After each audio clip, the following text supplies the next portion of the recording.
Հատկապես 23 թվականի սեպտեմբերի 19-ից հետո Արցախի հանրապետության ժամանակավոր կորուստից հետո Հայաստանում ուժեղացել են արևմտամետ ուրեմն հայացք ունեցող ընտրողների թիվը։ Գյումրի ընտրությունը ցույց տվեց, որ այդպես չէ։ Եվ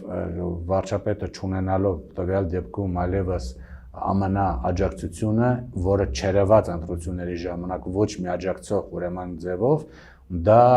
ազդել է իհարկե ընտրազանգվածի ոչ տրամադրությունների վրա, բայց Գյումրիում ցույց տվեց, որ կոնկրետ արևմտամետ ընտրազանգվածը, որը գնացել էր քվեարկելու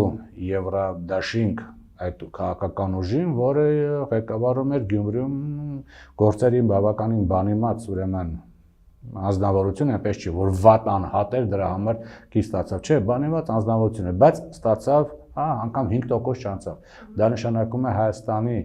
դրանից կարող ենք եզրակացնել, որ Հայաստանի ընդհանուր ընտրազանգվածում արևմտամետ դիրքորոշում ունեցողների թվականակը էականորեն իջել է, իսկ եթե մնացել է, դա հիմնական միգուցե Երևանում է, բայց մարզերում ոնց որ թե դա ուրեմն պակասել է։